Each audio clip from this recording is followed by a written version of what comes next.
Vamos a comenzar.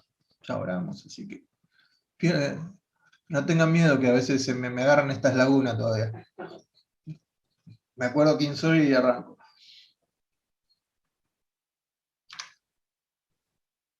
Las infinitas sombras del Rey, ya sabemos por qué lo decimos, ya sabemos por qué estamos viendo las sombras del Rey, porque nos encanta ver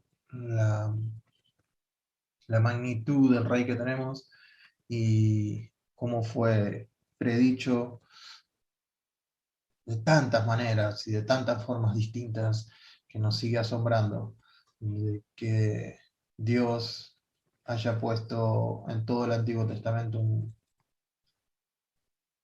campo lleno de pistas, eh, un álbum lleno de fotos de cómo iba a ser el Rey, y, y que todo ello se vaya cumpliendo a la perfección.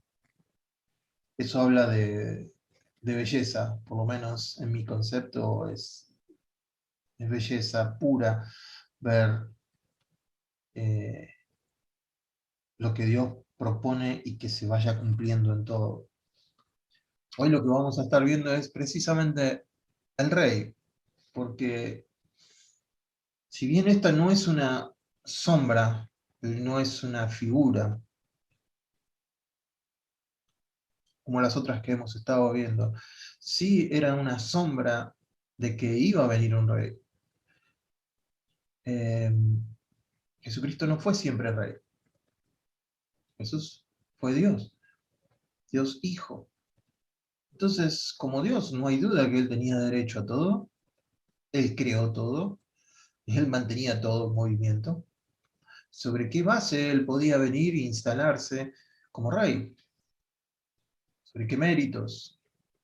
Por lo menos para la humanidad. ¿Sobre qué? Acá soy Dios y me pongo como rey. Probablemente lo podía haber hecho, pero no es la forma que tiene de actuar. Entonces se despojó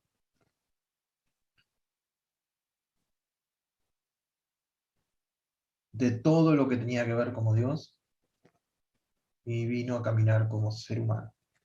Sin, obviamente, en su naturaleza interna él era divino, pero no tuvo el ser igual a Dios como cosa que aferrarse, sino que se despojó. Y tomando forma de siervo, vino y caminó.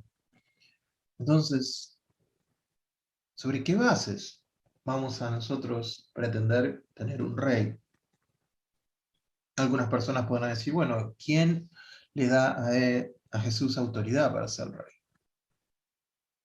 Primero, la declaración del Padre de ser rey, ¿no? Vamos a ver un poquito el trasfondo de esto. Mucho de lo que nosotros tengamos que ver va a estar generalmente en los Salmos. No voy a hacer un estudio exhaustivo de lo que vamos a ver, pero la declaración quizás más importante está en Daniel, donde está hablando acerca de los distintos reinos, y obviamente que cuando se habla de reino, se habla de rey, no hay un reino si no hay un rey. Entonces Daniel dice, y en los días de estos reyes, él había estado hablando de los reyes, el Dios del cielo levantará un reino que no será jamás destruido, ni será el reino dejado a otro pueblo. Desmenuzará y consumirá a todos estos reinos, pero él permanecerá para siempre. ¿Se acuerdan la imagen que ve profética, que ve Daniel de los reinos, cabeza de oro, cuerpo de bronce, que no, de hierro, la cintura de bronce y barro abajo mezclado con, bueno, ustedes ya saben. A eso viene una piedra que lo destruye, esa piedra es Jesucristo, ese es el rey que va a permanecer para siempre. Entonces, se venía proclamando lo de un rey. Dios estaba seguro que iba a establecer un rey.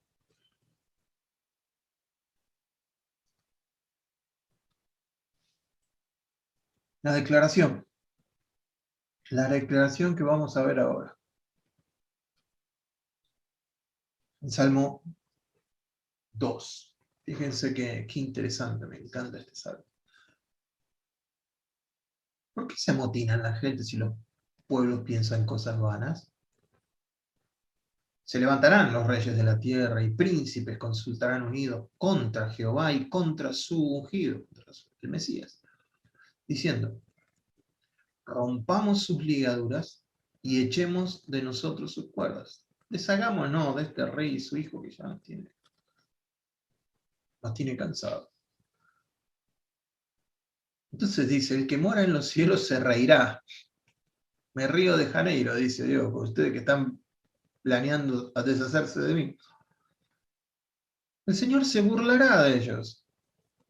Luego, que se le pase un poquito la risa, dice, luego hablará a ellos con furor y los turbará con su ira. Y Dios dice, pero yo he puesto mi rey sobre Sión, mi santo monte. Dios se había provisto de su rey. Yo publicaré el decreto. Jehová me ha dicho, mi hijo eres tú. Yo te engendré hoy. Pídeme y te daré por herencia a las naciones. Y yo creo que el Señor se lo pidió.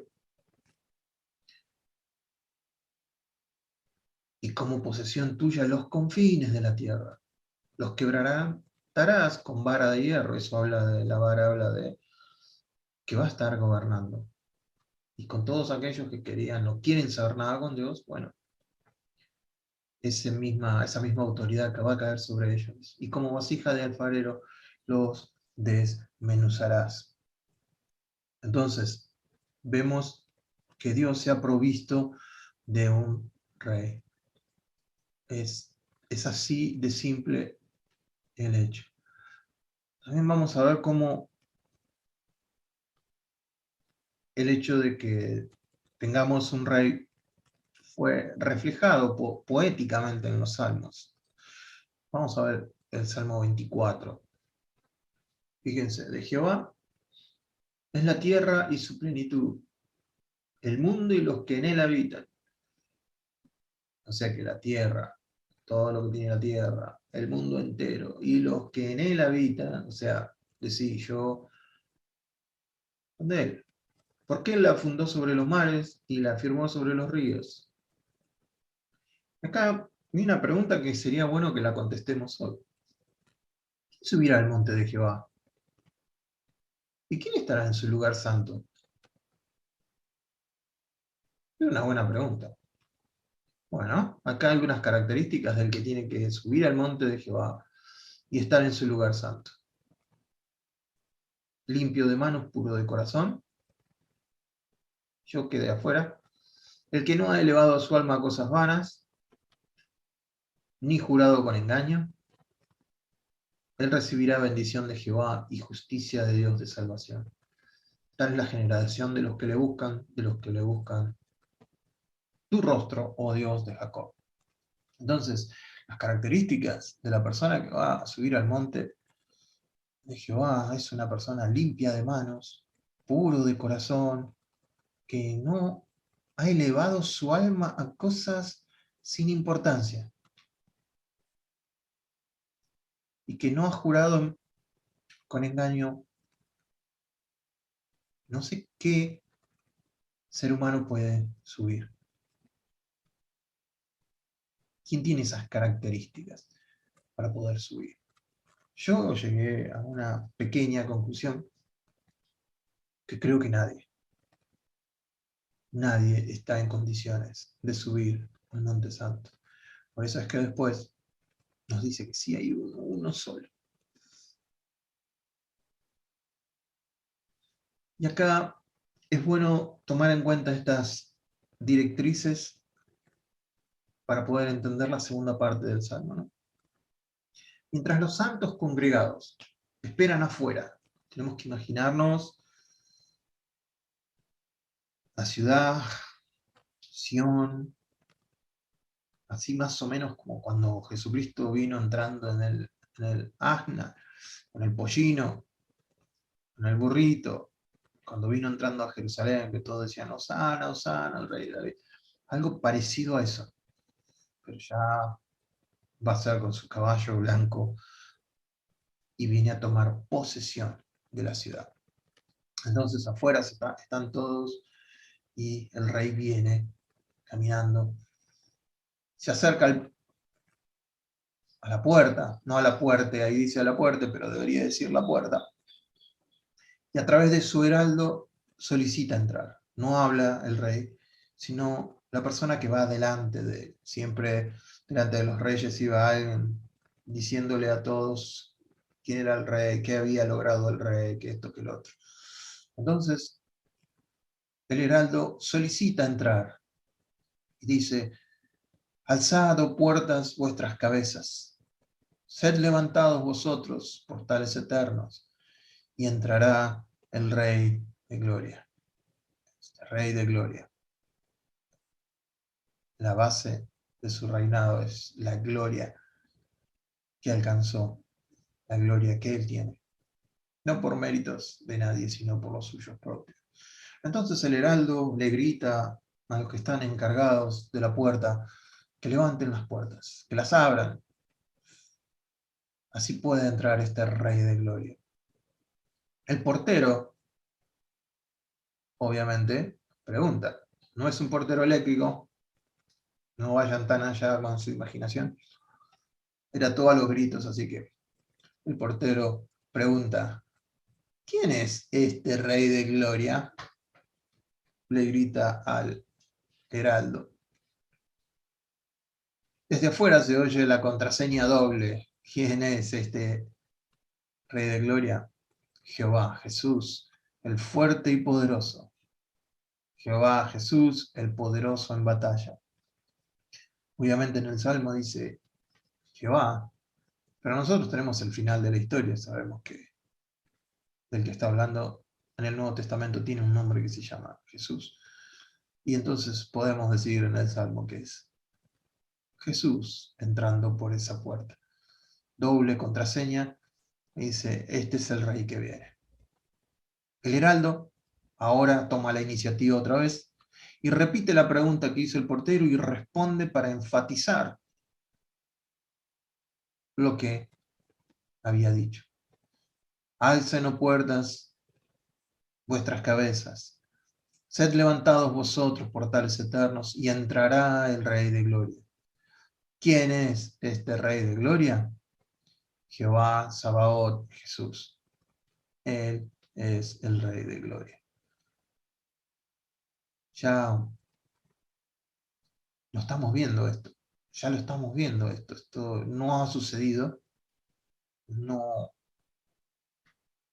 ha acontecido todavía. Jesús no está reinando en Israel, por lo menos.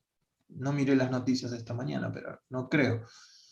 Todavía está en su trono al lado del Padre hasta que el Padre ponga todos sus enemigos por estrado de sus pies. Y entonces sí, Él va a tomar posesión. Y ahí va a ser este salmo completo. Pero nosotros lo podemos ver desde ahora, porque sabemos que si Dios lo dijo, lo va a hacer.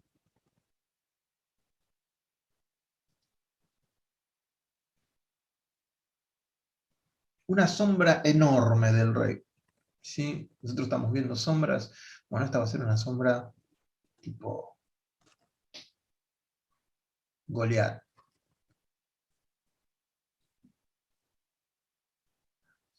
Si tenemos que hablar de rey, siempre vamos a hablar de David, como el rey según el corazón de Dios. El reino de David fue principalmente una sombra de Jesús en su vida terrenal. David luchó contra los enemigos de Israel, estableció su reino a través del derramamiento de sangre, que representaba la cruz de Cristo, pero el reino de Salomón no conoció la guerra. Su reino era pacífico. Su gloria nadie la había visto ni imaginado. Bajo el reinado de Salomón, Israel fue llevado a la cumbre de su poder y esplendor. Salomón gobernó su reino por su gloria. Las personas fueron capturadas por su incomparable valor. Entonces, vamos a ver el segundo libro de Crónicas, capítulo 9, versículo 1 al 12. Esta historia en que nos muestra cómo era el reino y el rey. Lo va a visitar la reina de Saba, a Salomón, y dice que cuando la reina de Saba se enteró de la fama de Salomón, viajó a Jerusalén para ponerlo a prueba con preguntas difíciles. Llegó con un gran séquito de asistentes. ¿Viste? La reina de Saba parece que venía de Argentina. Viste que los argentinos cuando viajan, viajan. Los políticos argentinos cuando viajan, viajan con un gran séquito, bueno, como la reina de Saba. Y una enorme caravana de camellos cargados con especias, grandes cantidades de oro y piedras preciosas. Cuando se presentó ante Salomón, habló con él acerca de todo lo que ella tenía en mente. Lo acribilló a preguntas. Salomón tenía respuesta para todas sus preguntas. Nada le resultaba demasiado difícil de explicar. Cuando la reina de Saba se dio cuenta de lo sabio que era Salomón y vio el palacio que él había construido, quedó atónita. ¿Sí? Huevos, los ojos como de huevo frito. También estaba asombrada por la comida que se servía en la mesa del rey, por la forma en que estaban organizados sus funcionarios, la ropa espléndida que usaban, por los coperos y sus mantos, por las ofrendas quemadas que ofrecía Salomón en el templo del Señor. Entonces la reina exclamó: todo lo que oí en mi país acerca de tus logros y de tu sabiduría es cierto. Yo no creía lo que se dijo hasta que llegué aquí y lo vi con mis propios ojos.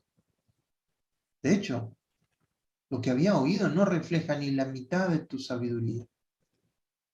Supera ampliamente lo que me habían dicho.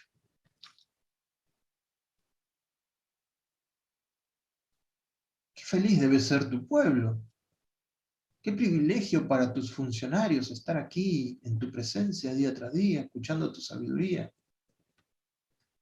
Fíjense lo que hace la reina de Saba. Gentil. Alabado sea el Señor tu Dios. Glorifica a Dios por lo que está viendo, quien se deleita en ti y te ha puesto en el trono como rey para que gobiernes para Él.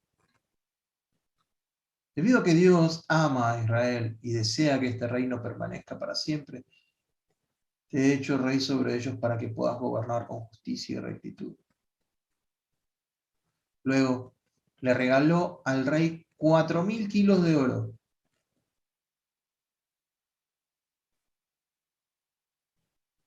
4.000 kilos de oro, lo voy a leer otra vez. Grandes cantidades de especies y piedras preciosas. Nunca antes hubo especias tan finas como las que la reina de Saba le regaló al rey Salomón. Se quedaron con ese número, 4.000 kilos de oro. Bueno. Además, las tripulaciones de Hiram y de Salomón trajeron oro desde Ofir y también madera de sándalo rojo y piedras preciosas. Con el sándalo, el rey construyó escalones para el templo del Señor y para el palacio real. E hizo liras y arpas para los músicos. Nunca antes se había visto cosa tan hermosa en Judá. El rey Salomón le dio a la reina de Saba todo lo que ella pidió. Regalos de mayor valor. ¿Cuánto le había dado? 4 gramos de oro. Bueno, 4.000 kilos de oro. Lo que le dio Salomón eran regalos de mayor valor que los que ella le había entregado a él. Luego ella y todos sus acompañantes se retiraron a su tierra, regresaron a su tierra. Acá tenemos un destello de la opulencia, de la magnificencia, de lo magnífico del reino de Salomón, de lo que había logrado el rey Salomón. Y hay una testigo que es la reina de Saba. ¿A dónde quiero llegar con esto? A que si eso es una sombra, la realidad es superior a la sombra por enorme que fuera. Por enorme que pueda ser esa sombra, la realidad es superior. La esencia de esa sombra es superior. Después de sanar a un endemoniado, que estaba ciego y mudo, el Señor le dijeron que por Satanás había echado a ese demonio, ¿se acuerdan? Todo ese lío que se arma. Y siguiendo el relato y en el mismo lugar, le dicen los fariseos y escribas. Entonces respondieron algunos de los escribas y de los fariseos diciendo, Maestro, deseamos ver de ti señal. ¿Qué tendrá que ver todo esto? Dice, ¿cómo Eduardo saltás del reino de Salomón a hablarnos de expulsar a un endemoniado ciego y mudo y que los presentes, los que están presenciando a Jesús, el rey, acuérdense que el rey ya estaba, el reino ya había llegado porque él estaba presente. Todavía no había sido entronizado en tiempo y espacio, pero ya era el rey. Y estaban viendo milagros, estaban viendo señales y la sabiduría del Señor. Sin embargo, ellos piden una señal. ¿Se acuerdan la señal, la famosa señal? Entonces respondió y les dijo, la generación mala y adúltera, tomen en cuenta eso, demanda señal. Pero señal no les será dada, sino la señal del profeta Jonás. Porque como estuvo Jonás en el vientre del gran pez 3 días y 3 noches, así estará el Hijo del Hombre en el corazón de la tierra 3 días y 3 noches. Los hombres de Nínive se levantaron en el juicio con esta generación y la condenarán, porque ellos se arrepintieron a la predicación de Jonás. Y aquí, más que Jonás en este lugar.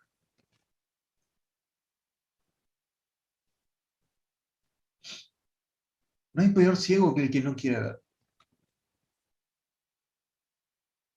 La reina de Saba pudo ver el esplendor de Salomón.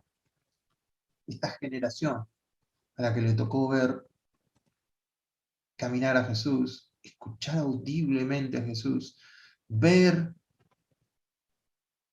los milagros y las señales en primera instancia, en primera fila, seguían demandando una señal. Dale, dale, hacete otro milagrito, un milagrito más. Así te creemos. Nosotros ya creo que la mayoría entendemos que la gente que no quiere creer, por más que haya milagros, no va a creer. Entonces Jesús no entra en el juego. Lo que le dice una sola le voy a dar, la de Jonás. Pero la historia sigue y Jesús mismo menciona a la reina de Saba. Jesús dice, la reina de Saba también se va a levantar contra esta generación el día del juicio y la condenará. Porque vino de una tierra lejana para oír la sabiduría de Salomón. Ahora alguien superior a Salomón está aquí. Pero ustedes se niegan a escuchar.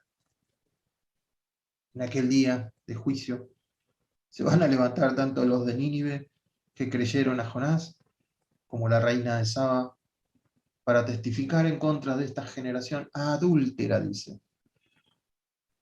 ¿Por qué? Porque estaban en adulterio. ¿Estaban saliendo con otras mujeres que no eran sus esposas? No, era una generación idólatra en cuanto a lo que ellos querían, en cuanto a su religión, en cuanto a su nacionalismo. Esa generación no pudo ver. Pero llegamos a este punto en donde podemos decir que Jesús dice, alguien superior a Salomón está aquí. Alguien superior a Salomón está acá. Parece ser un poco pedante, Pero conociendo a Jesús, que no puede decir otra cosa que la verdad, no nos queda otra que decir tenía razón.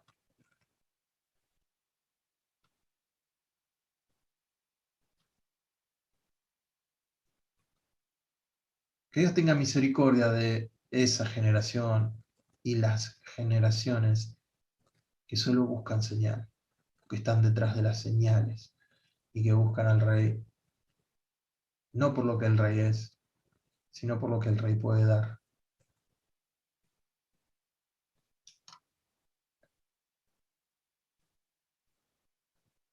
Vamos a ver al Rey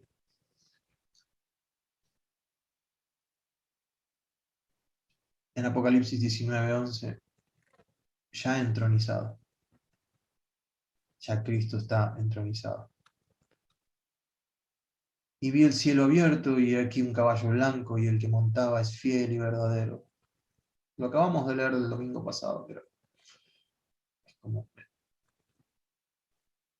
me encanta leer.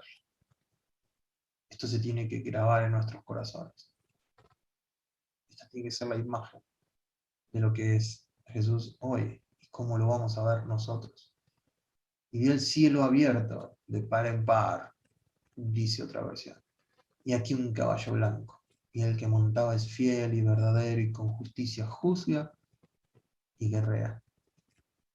Sus ojos son llamas de fuego y hay muchas diademas sobre su cabeza, que tiene un nombre escrito el cual nadie conoce sino él mismo. Está vestido con ropas empapadas en sangre y su nombre es el Verbo de Dios. Los ejércitos celestiales, vestidos de lino fino, blanco y limpio, lo seguían con caballos blancos. De su boca sale una espada aguda para herir con ella a las naciones y regirá. Él está hablando de reino y de su posición como rey. Va a regir con vara de hierro. ¿Se acuerdan lo que decía el salmo que leímos hoy? Exactamente lo mismo se repite en Apocalipsis. Él pisará el lagar del vino del furor de la ira del Dios poderoso. Y en la vestidura y en su muslo tiene un nombre escrito: Rey de reyes y Señor de señores.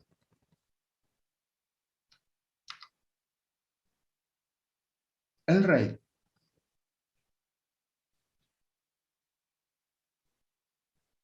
Entonces nos hicimos la pregunta: ¿sobre qué bases puede él tomar el reinado? Bueno, la declaración del Padre: yo me he provisto de un rey, tengo un rey puesto encima. No obstante, Jesús no se quedó con, mi papi lo dice y yo voy a tomar lugar. No, vino, se despojó, vino como hombre, en la línea, en la línea de sucesión del rey David. Entonces, no solo porque el Padre lo dice, sino porque toda su genealogía lo respalda. Fíjense que aunque Jesús fue puesto por el Padre, viene de la línea de David, también hubo gente que lo quiso hacer rey en la tierra y él se escapó de eso. Satanás le ofreció los reinos del mundo.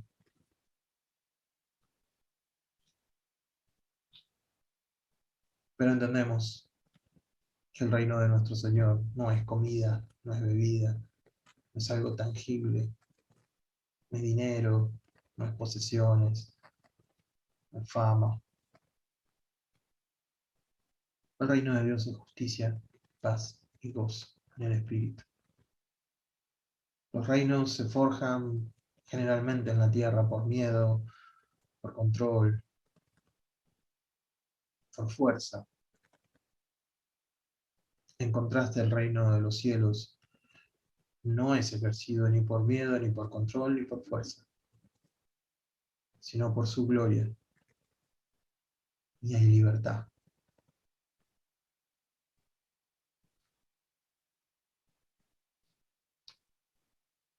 Que Dios nos ayude a, como decía la canción, en su trono está, venid y adorar. Ese Rey de reyes y Señor de señores es al que nosotros adoramos, es al que nosotros escuchamos. Y